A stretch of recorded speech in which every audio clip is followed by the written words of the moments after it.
Amado pueblo de Dios, santo y limpiado por la sangre poderosa del Cordero de Dios. Amada iglesia, en esta hermosa noche que Dios nos permite tener un momento de adoración, pero también un momento donde la palabra, como mencionó la hermana María, nos sirve para ser edificados en el amor. Así que para esta noche quiero compartir con ustedes un mensaje titulado El corazón que regresa a Egipto. Y para ello vamos a ir a Hechos 7, verso 39. Y dice la poderosa palabra del Señor para la gloria del Padre, del Hijo y del Espíritu Santo. Amén. Al cual nuestros padres no quisieron obedecer, sino que le desecharon y en sus corazones se volvieron a Egipto. Esteban fue un hombre a quien Dios llamó y fue grandemente usado por Dios, un hombre lleno del Espíritu Santo. Y es asombroso cuando usted lee cómo Dios usó a Esteban en un momento donde estaba siendo grandemente presionado y en medio de toda la presión que estaba recibiendo por causa de aquellos hombres que le rodeaban, judíos, donde le estaban acechando, mostrando odio y crueldad, y siendo ellos conciudadanos de Esteban, lo acusaban por medio de mentiras que ni ellos mismos podían sustentar, por lo cual tuvieron que sobornar a ciudadanos para que mintieran en contra de Esteban, levantando acusaciones falsas en contra del siervo del Dios vivo. Y para ello vamos a ir a Hechos capítulo 6, verso 13, y la palabra nos da esa evidencia. Y dice, y pusieron testigos falsos que decían, este hombre no cesa de hablar palabras blasfemas contra este lugar santo y contra la ley. Este tipo de acciones, amada iglesia, perversas y totalmente malignas de estos hombres, llevaron a Esteban a presentar defensa por medio de la verdad de la palabra de Dios, que ellos conocían, pero no estaban dispuestos a aceptarla porque los exponían y preferían contender para guardar una imagen falsa, la cual les permitía atropellar a aquellos hombres sencillos y a todo aquel que por causa de la justicia de Dios levantaba la voz como Esteban para compartir el mensaje del evangelio de la gracia divina de Dios a favor de los hombres. Esta era la actitud de este grupo de personas en contra de el evangelio de Jesucristo. Y en medio de todo lo que Dios le estaba diciendo a estos hombres a través de Esteban, por medio del Espíritu Santo, él les decía, miren lo que dice Hechos 3:39, al cual nuestros padres no quisieron obedecer, sino que le desecharon y en sus corazones se volvieron a Egipto. Perdonen, la escritura es Hechos 7:39, la que acabo de citar. Así que Esteban le está diciendo a estos hombres la actitud de sus padres, los cuales no quisieron obedecer, sino que le desecharon a Dios y en sus corazones se volvieron a Egipto. Esta afirmación que Esteban hace en este texto hacia estos hombres judíos es una muy seria en el contexto de hoy en día de la iglesia, porque implica un retroceso en la vida espiritual y un deterioro en la vida y en el carácter de aquel que tome tan grave error. Esteban le está haciendo referencia en el comienzo del texto que les acabo de leer, cuando les dice al cual nuestros padres no quisieron obedecer, a lo que cita el profeta Ezequiel en el capítulo 20, verso número 8. Vamos a leerlo. Mas ellos se rebelaron contra mí y no quisieron obedecerme. No echó de sí cada uno las abominaciones delante de sus ojos, ni dejaron los ídolos de Egipto. Y dije que derramaría mi ira sobre ellos en medio de la tierra de Egipto. Así que cuando Esteban dice en Hechos 7:39, al cual nuestros padres no quisieron obedecer, está haciendo referencia al texto de Ezequiel 20, verso número 8 que acabamos de leer. Y quisiera ir entonces discutiendo con ustedes el primer punto del texto de Hechos 7:39, cuando dice, mas ellos se rebelaron contra mí. Y les pregunto, ¿cómo puede ser posible que un pueblo que estuvo por 430 años viviendo como esclavos, el día que fueron libertados de este yugo de esclavitud, este pueblo se rebela contra su libertador? ¿Cómo esto puede ser posible? Piénselo por un momento. Imagínese una persona que toda su vida ha vivido atado a unas cadenas. Y no solamente eso, sino que el trato que recibe mientras vive bajo la esclavitud es uno de menosprecio y de fatalidad. Pero llega un día y esa persona que ha estado esclavizada por todo ese tiempo es soltado de sus cadenas. ¿Cómo usted cree que se sentiría hacia aquel que le soltó las cadenas que lo ataron por casi toda su vida? ¿Cuál sería la reacción de esa persona que pudo haber estado casi toda su vida esclavizado, pero llega un día y es libertado? ¿Cómo usted cree que sería la reacción de esa persona? Solamente para poder poner en el contexto de lo que ocurrió con este pueblo judío, en donde debió haber experimentado el peso de la bondad de Dios, hubo rebelión. En donde debió de haber habido júbilo y gratitud hacia aquel que lo libertó, hubo hostilidad y menosprecio.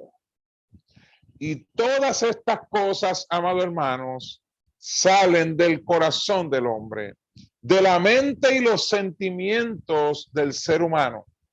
Pero esta actitud es posible en las personas. Suena contradictoria, pero es posible en las personas debido a la naturaleza caída del ser humano, la que por causa del pecado en el corazón se rebela contra su creador, contra Dios, porque su deseo a causa de la caída ahora es pecaminoso, amado hermano, y no de santidad. Pero la santidad, amada iglesia, es la dirección que Dios le da a aquellos que liberta. Es una vida en santidad.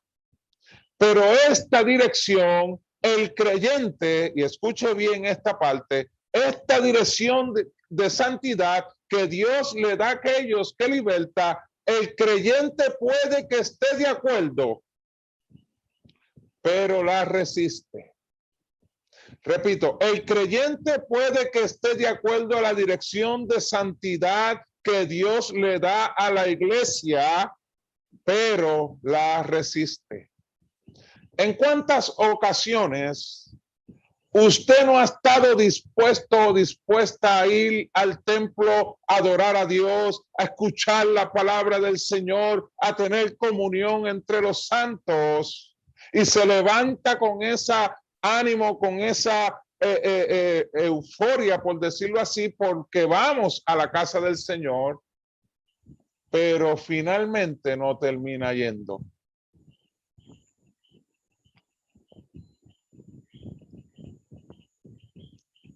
¿En cuántas ocasiones no ha habido en mi corazón el deseo, la intención, la motivación de predicar el evangelio al perdido?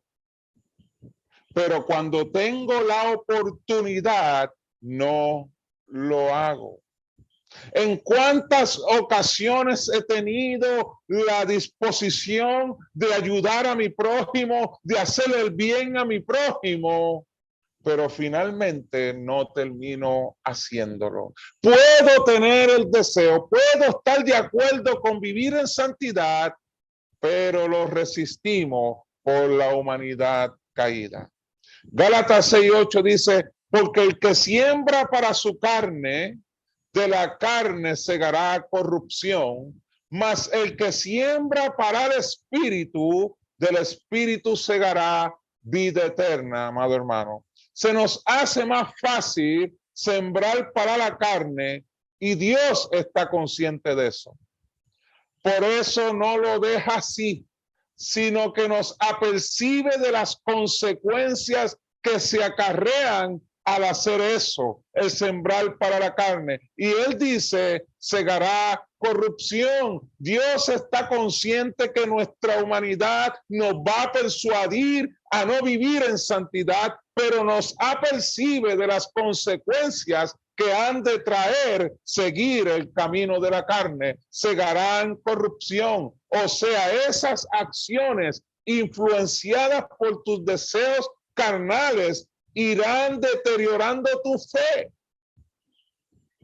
Y no solamente tu fe, amado hermano, sino los principios que hemos aprendido en Dios, tu reverencia a Dios, en fin, puede llegar hasta quebrantar nuestra vida espiritual o nuestra relación con Dios. Así de serio es sembrar para la carne. Pero aunque tengas que luchar y esforzarte en ir en contra de todo deseo carnal para ir en pos de la dirección del Espíritu Santo de Dios, en algún momento vas a cosechar y va a ser una cosecha grandiosa. Vas a cosechar vida eterna. Y esto es esencial para la vida venidera en Dios. Usted puede desear hacer algo bueno, amado hermano, pero ¿cuál es el motivo? ¿Ser visto por los hombres? Usted puede desear comprar un buen vestido o una buena camisa, pero ¿cuál es el motivo? ¿Llamar la atención del que te rodea? Usted puede querer decir algo a una persona, pero ¿cuál es el motivo? ¿Descargar tu indignación o maltratar a esa persona?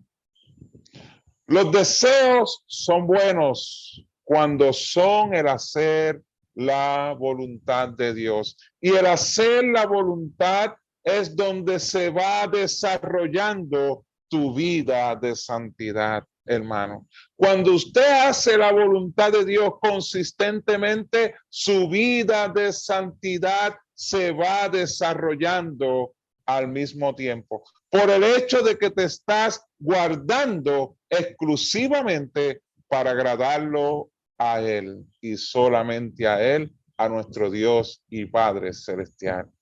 Este pueblo, a pesar de haber tenido a Abraham como padre y a Israel como el patriarca de las 12 tribus de Israel, y con esto me refiero que fue un pueblo cuyos forjadores fueron hombres que conocieron a Dios y su palabra, la cual siguieron hasta los últimos de sus días, pero también las pusieron a sus generaciones.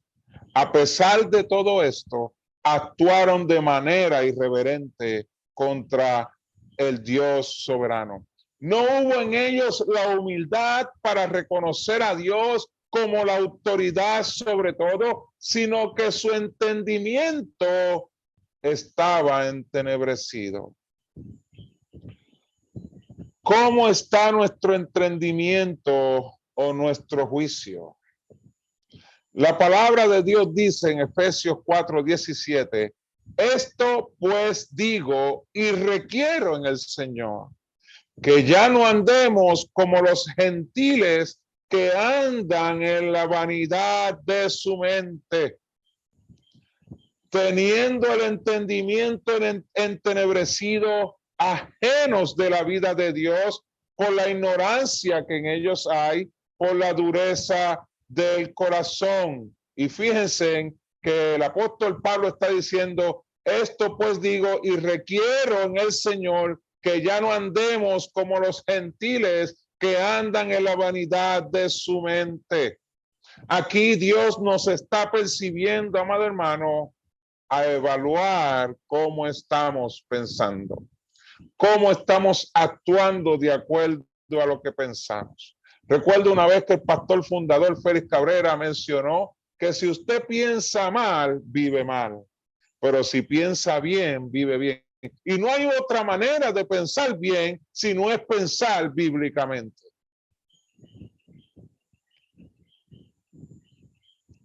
Y esto pudo haberle dado paso, este entendimiento entenebrecido de este pueblo, a la rebelión. Segundo punto, y no quisieron obedecerme.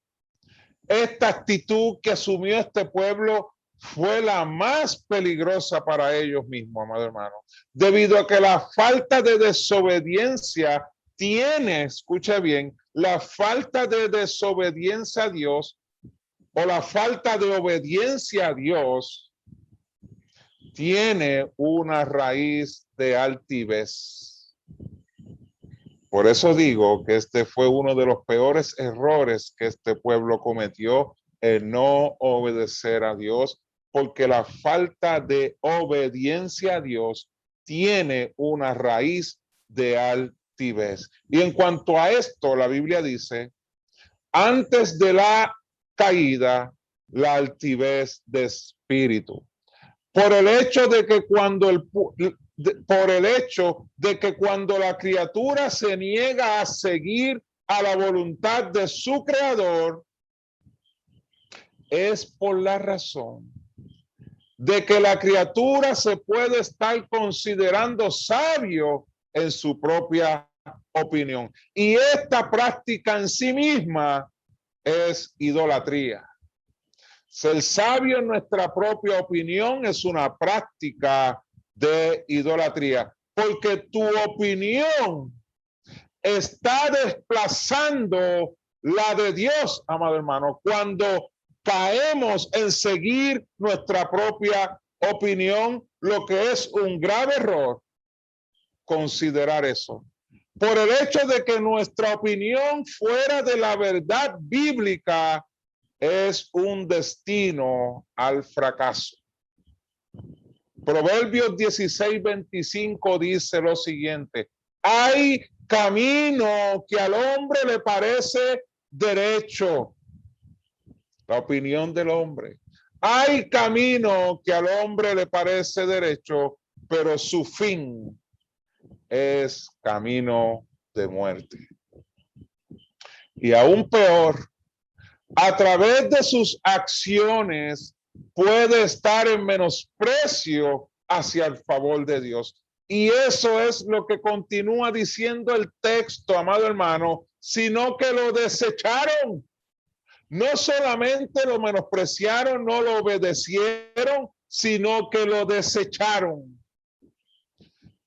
¿En cuántas ocasiones Dios nos ha acercado a nuestras vidas por el amor que nos tiene, en busca de nuestra atención y oído, y lo hemos menospreciado o desobedecido? Esta actitud es o ha sido parte del dolor que hemos acarreado o sufrido por no seguir a Dios. por no haber seguido su poderosa palabra. Tercer punto, y en sus corazones se volvieron a Egipto. Volver a Egipto comienza con una rebelión, con una falta de sujeción a Dios y a su poderosa palabra, amada iglesia. ¿Cuántos creyentes no habrán hoy en día en las congregaciones adorando y glorificando a Dios, pero su mente, sus sentimientos están en Egipto o en el mundo de donde Dios los libertó?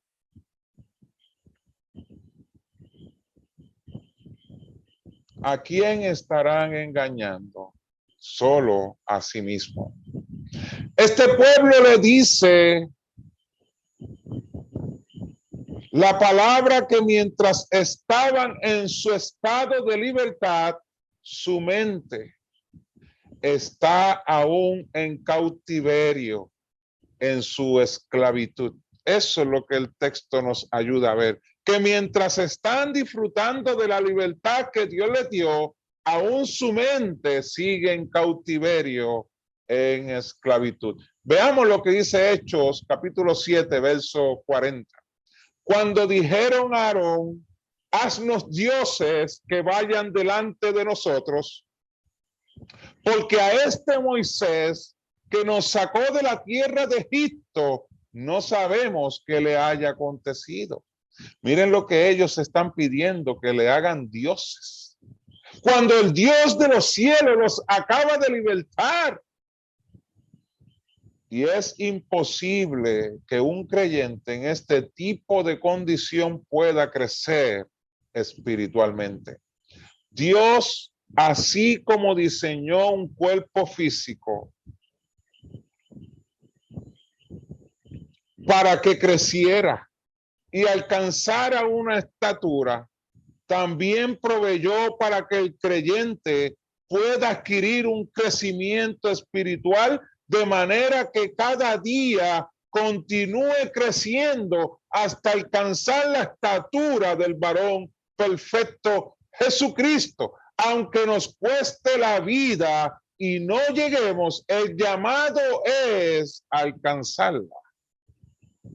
Pero con la mente o el corazón en los ídolos de este mundo, de donde Dios nos libertó, y me explico. Cuando hablo de los ídolos de este mundo de donde Dios nos libertó, número uno, del amor al dinero. La Biblia establece que la raíz de todos los males es el amor al dinero. Del Dios llamado orgullo, en donde no se nos puede considerar humillarnos delante de Dios porque nos consideramos débiles. En donde no nos humillamos para buscar la dirección de Dios porque pretendemos que lo sabemos. El Dios llamado codicia.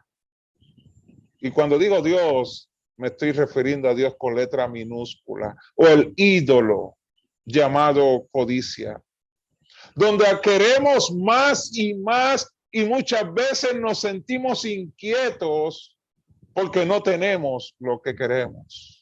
Cuando la Biblia dice y establece que mi Dios pues suplirá todas tus necesidades de acuerdo a sus riquezas en gloria. Lo que tú no tienes, y esto es un pensar que yo me aplico a mi vida, es porque no lo necesito. Porque todo lo que yo necesito está suplido en Dios. Y con eso vivo conforme, agradecido, amada iglesia. El ídolo llamado amor a las pasiones. El ídolo llamado gula. Filipenses 3:19. El fin de los cuales será perdición, cuyo Dios es el vientre y cuya gloria es su vergüenza, que solo piensan en lo terrenal. El ídolo de la aprobación o el ídolo llamado éxito. Hacemos un ídolo también muchas veces de nuestro intelecto. Y en ese momento, lo que debemos recordar, la amada iglesia, es hacia dónde nos llevó nuestro intelecto para hacia dónde tener una comparativa nos conduce Dios. Hacia dónde me llevó mi intelecto, pero hacia dónde me está conduciendo Dios. Y amados hermanos, es necesario que abramos nuestro corazón a la verdad que Dios nos revela, de manera que podamos romper con cualquier ídolo que esté tratando de ocupar un lugar en nuestros corazones. El problema de este pueblo no era que Moisés se tardó en su comunicación con Dios o en su tiempo con Dios. El problema de este pueblo era su corazón, era su mente, sus sentimientos. Se acostumbraron a rendirse a sus deseos egoístas y esto fue levantando en su corazón una costumbre idólatra, la cual desafían a Dios y a la santidad que Dios demanda de sus hijos. La actitud idólatra es un desafío hacia Dios, porque hay un solo Dios, pero también a la santidad que Dios demanda de cada uno de sus hijos.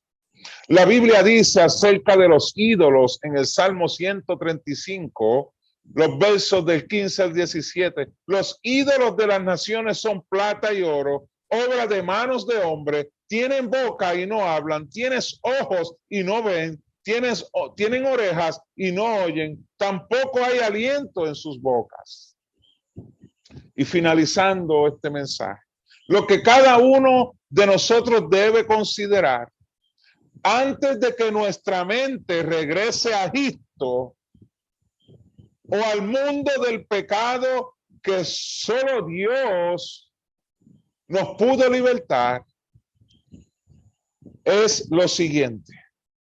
Solo Dios ha sido el único que ha podido profundizar en nuestro corazón, amado hermano, y sanar las heridas más profundas que habían allí.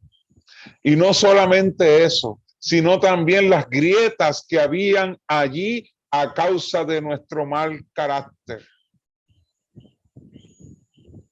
Solo Dios ha sido el único que le ha dado paz a nuestro corazón, que ha restaurado el alma herida por el pecado y sus consecuencias.